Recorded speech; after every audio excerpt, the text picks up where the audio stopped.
The purpose of this video is to communicate everything in my pea brain that I know about integration, every possible strategy. In other words, when somebody sends us a problem, this is kind of what I go through in my own head to try to come up with an answer. So it's as exhaustive as I can come up with off the top of my head, and I'm going to go through each of these different scenarios or strategies one by one and give you some examples and some pointers. As I had mentioned in a previous video, integration is really like playing chess, in that you have a position you're at, which is a problem, and you want to get to an answer, which is where you can calculate the integral of the whole equation, of the whole thing. But some strategies may work, some may not, right? You may think, well, this is great, I'm just going to do substitution, but in fact, you don't have the right other terms to represent the du part once you do the derivative of the substitution. So then that won't work. Or you might have the wrong sign somewhere, or you might just have no idea. So this is my attempt to kind of go through categorically from easiest to hardest every possible way that I know of to calculate an integral. So we'll just kind of dive in here. But the whole idea of integration, what the thing that makes it great, and also the thing that makes it extremely frustrating, is that it's not formulaic. You have to think outside the box, and you have to try different things. A lot of times the things you try are not going to work, and it takes several attempts, and you go through paper and sweat and tears, and you just want to pull your hair out or throw the book across the room. You know, I've been there through all those different scenarios. The key is to never give up, because you will figure it out if you play around with it long enough. All of a sudden you're like, oh, that's the thing that I didn't see earlier.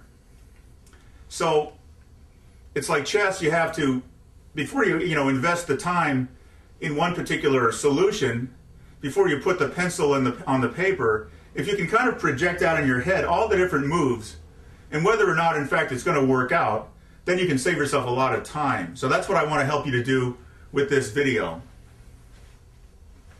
So let me just kind of go through these, and then I will go through each one. The first one is polynomial. That's a layup. Trig function or an exponential, the same thing. Those are easy. Or if you can substitute to get to one of these. The next thing would be to do a substitution that's not quite as obvious, right? Most of the times when you do a substitution, you're going to say you have some integral of cosine of 3x squared, right, x dx. And so the substitution is going to be u equals 3x squared, du equals 9x dx. Then you just have to put a 9 in here as a correction factor, and you can solve the problem. But there may be some cases where you actually want to substitute x as some function of u. So for example,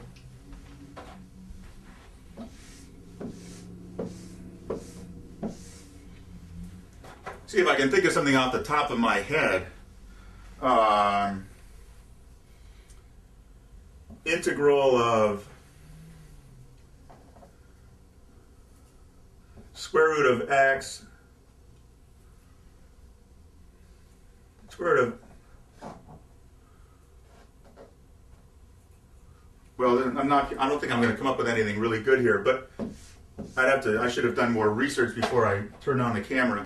But in any case, the idea is that there may be some cases where you're going to say, let x equal u squared, in which case dx is going to be 2u du. And this will actually get you out of trouble. So that's kind of an outside-the-box approach to substitution. I'm kind of getting a little ahead of myself here. We have inverse trig, right? And there's a whole set of formulas. You can derive it if you want. It's just so easy to memorize them and then never have to worry about it. Complete the square and then do an inverse trig.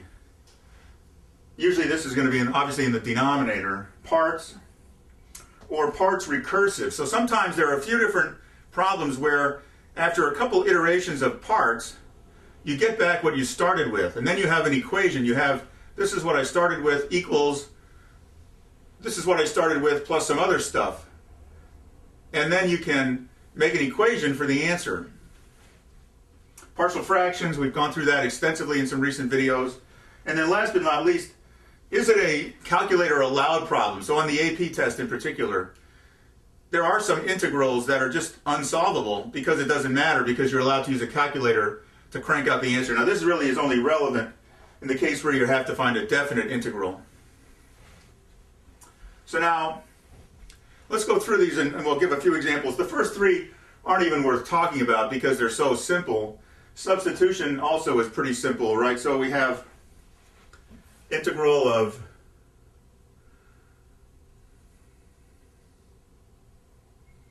square root of x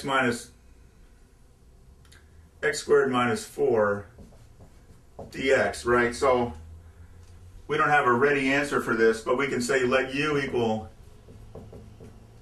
x squared minus 4. I think on the AP test it's a good idea to always write out your let. I'm not sure, but they may be really anal about that one. X squared minus 4, so du is 2x dx. Right, so obviously this would only work if we had an x term here. If we didn't have an x term, that would not be solvable based on that mechanism. What would we do in that situation? We'll have to think about that a little bit. So this would, so then we just substitute in here. Since we have this 2, we have to put a 2 here, and then part of what we have, this 2x dx, all this becomes du, and we're left with 1/2, because this other 2 still remains, integral of square root of u du, which then is, right, u to the 1/2, so u to the 3/2 over 3/2. Now, there's one other variation on this, on the regular substitution.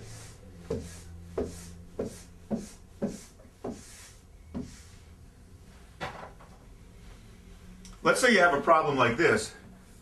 Integral of y over y minus 3 dy. Well, there's no obvious way to do this, right? Can we split this up in partial fractions? No, it's already essentially a partial fraction. But it's easy enough to use a substitution here. Let u equal y minus 3. Well, then that makes, therefore, y equals u plus 3. So then we can rewrite this problem as the integral of u plus 3 over u du, right? Du and dy are the same here. And then we can split it up. We can say this is the integral of u over u plus the integral of 3 over u. And then you can solve it.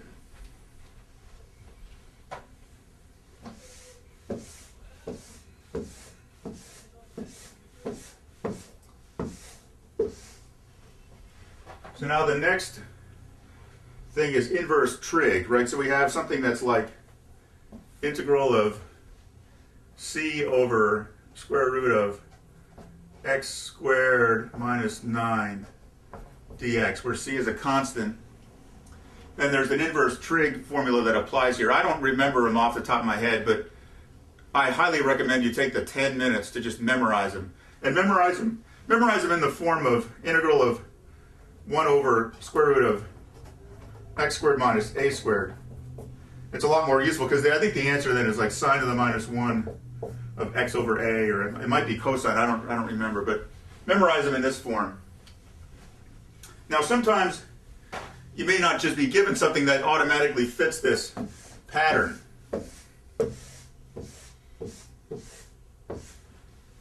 You may have to complete the square and then do an inverse trig. Integral of dx over square root of x squared minus or plus 6x plus,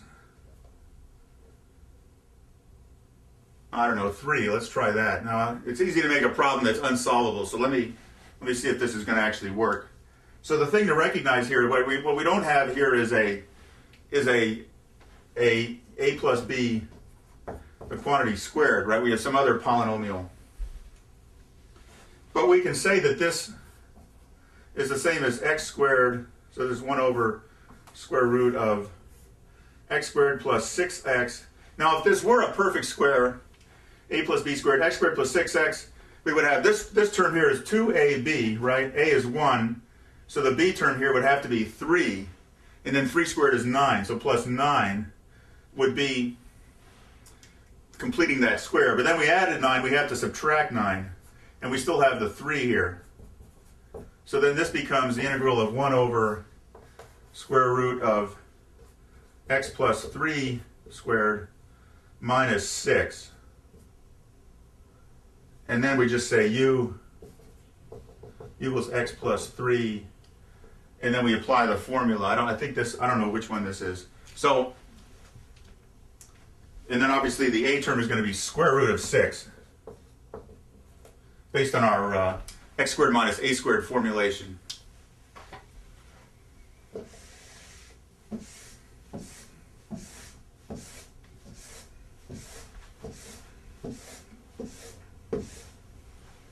Then we have parts. I've covered parts extensively.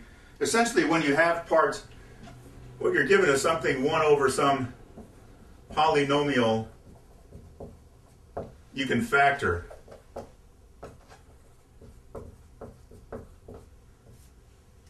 Right, so then it becomes 1 over x minus 3 times x minus 5 times x squared plus 2x plus 1. Or whatever, right? Or it may not be a 1, it may be something else. X to the 4th plus 5.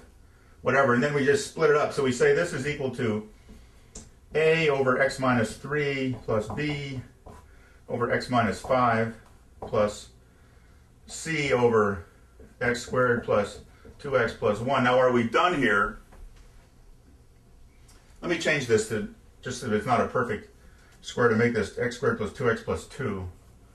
Not that it really matters. Now, are we done? What we want is an x to the 4th, right? So the strategy then is you take the coefficients for every power of x, and they have to equate to what you want when you cross multiply. So we don't have enough terms here, right? If I take this x minus 3, I multiply this by x minus 5, and x squared plus 2x plus 2, I'm going to get an x cubed term, but that's the highest, right? The same thing here. And then here I'm only going to get an x squared term. So we need an x to the 4th. So we're going to have to, how are we going to do that? The only way, practically speaking, is to add a dx. Well, let's see. Now in this case we just need a d, right? Because when I go through and I want to put my d over the same common denominator, I'm going to have to multiply by this, this, and that, and I will end up with an x to the 4th term. Now the other thing is, I've got here 4 variables, but how many equations am I going to have for constraints? X to the 4th, x cubed, x squared, x, and then x to the 0, 5, right? So I've got too many constraints, not enough variables. What I'm going to have to do is add another term in here, make this like c plus ex, and then it will all work out. Solving 5 equations and 5 unknowns is not fun, but it's certainly not that difficult. We've got extensive videos on partial fractions also, in case you have more questions.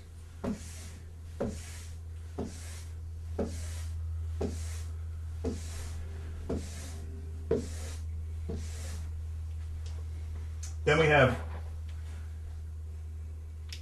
oh, I got out of order. I apologize. I wasn't even thinking there. So I should have done parts first. So integration by parts. Well, let's start out with parts. I never remember things I don't have to remember. So how do you get the formula for integration by parts? Well, if you have uv and you take duv, you get v du plus u dv, right? So then we say this is the integral that we have to solve. And we say the integral, and we integrate both sides. Integral of duv is just uv. So we're left here with integral of v du equals uv minus the integral of u dv. So that's how you can always derive that formula. You don't have to remember it. Now, when I start out a parts problem, we've got a lot of parts problems too if you have more questions.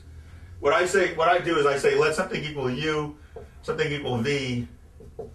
I don't put in my d term, right? I want to see what I'm working with before I decide which thing I want to integrate first, right? Because I'm going to have to then put this in here and deal with it. So I lay out my two pieces, and then I decide after that which of them is going to be the dv or the du, etc.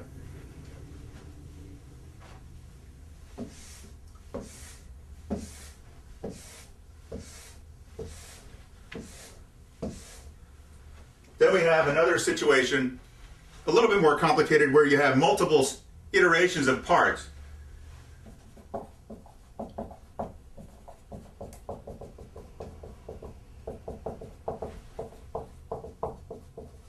Right, let's say we have integral of x cubed cosine x dx, a classic AP calculus problem. What do you do with this? Well, when we say let's say u and v, what I want is, one thing is going to be x cubed, the other thing is going to be cosine x. But what I want, notice, if I take the derivative of this at some point, this becomes an x squared. And then the next time through it becomes an x. And then the next time through it becomes a constant. And then you're done. Because then you're going to only have a trig term, right? The trig term, is, if I integrate this 100 times, it's just going to flip back and forth between sine and cosine. So what I'm going to do here is I'm going to say this is dv, and that's u. Then so du is 3x squared, and v is sine x. So now I can rewrite this as uv, x cubed sine x, minus the integral of v du, 3x squared sine x dx. Now we'll change variables. We'll use p and q. So now we have p and q. Here again, I want the x squared to be my p term, and I'm going to take the integral of this and differentiate that. So then dp is 2x, and q is minus cosine x. So note I've already gone from an x cubed down to an x. One more iteration, so I need a long piece of paper. One more iteration, and then we're done. And we're going to just end up with a trig term out there. So that's multiple iterations on parts where one thing slowly decays.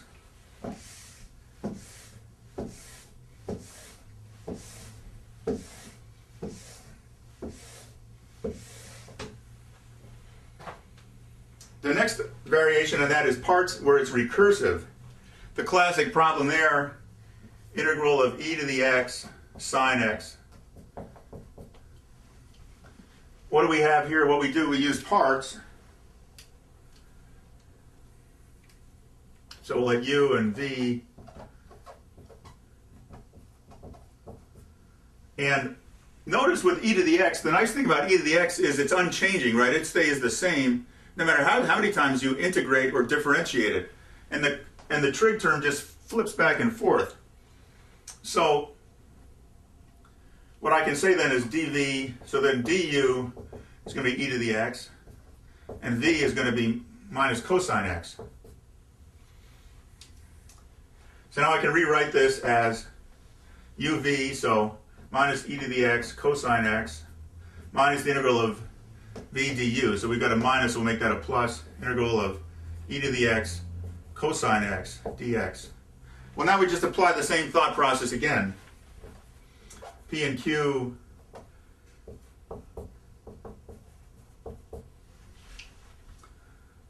so dq, that means that q is going to be sine x, and this means that dp is going to be e to the x. So now we have the total solution equals this thing minus e to the x cosine x plus, and now we have this thing. So we have pq e to the x sine x, the integral of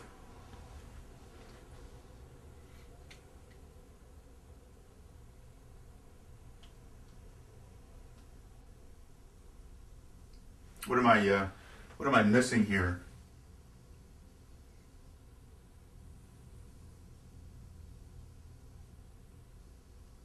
minus the integral.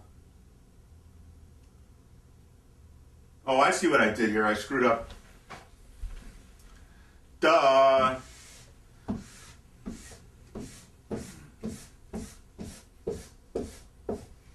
People usually leave comments when I make these kinds of mistakes in the problem, so at least this time I caught it. This is going to be the integral of, so uv minus e to the x cosine x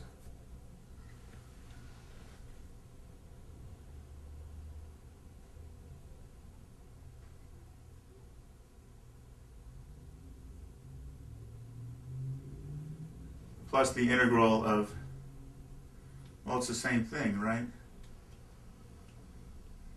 E to the x cosine x. Is that right? And then here we say this is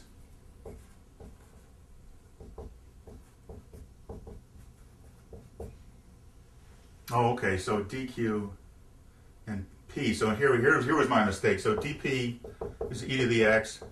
So q is going to be sine x. So now we have it equals this term. Maybe I didn't make a mistake. I just got worried unnecessarily.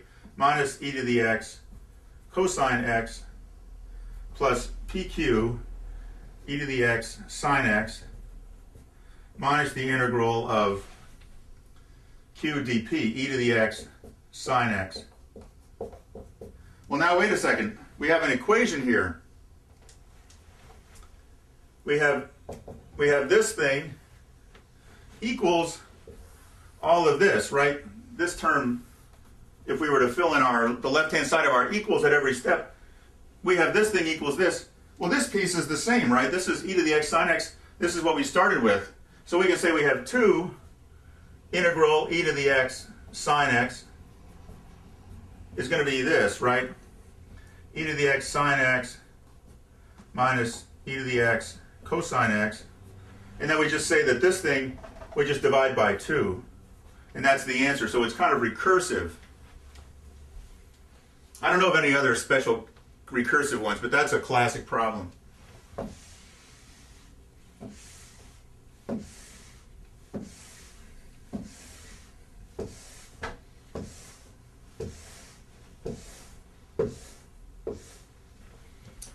There's one more variation on the parts that I should mention. Parts where one term is just 1, right? That's the classic integral of ln x dx. We say u equals 1, and v, well, we'll assign the d later. V is ln x, and then we make this the du. So this becomes then u is x, and this becomes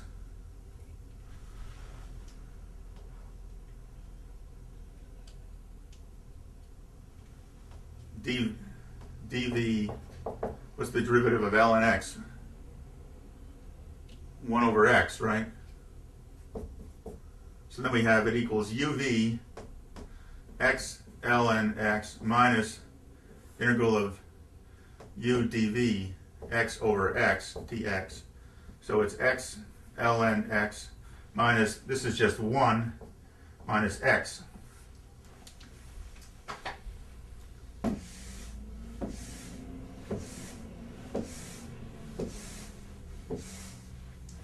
I have run across other problems where where using one of those terms as 1 was your get out of jail free card, although I can't think of it off the top of my head. So now we're down to partial fractions. We already covered that one. And then calculator. So there you have it. If none of these apply, if you can't find a way to substitute, if you can't find a way to complete the square, to use inverse trig, to do partial fractions, chances are it's not solvable by any easy means. Now, integration doesn't have to follow a formula. As long as you come up with the right answer, it doesn't matter how you got it, right? So as long as the thing, when you take the derivative of it, gives you what your integral is, then it's correct. So you can, theoretically, trial and error would also be a valid option, although I would hate to have to resort to trial and error. There's a couple other little tricks. Let me think about it. Now, there was one problem we had, integral of 1 over, I think it was x square root of 4x plus 1.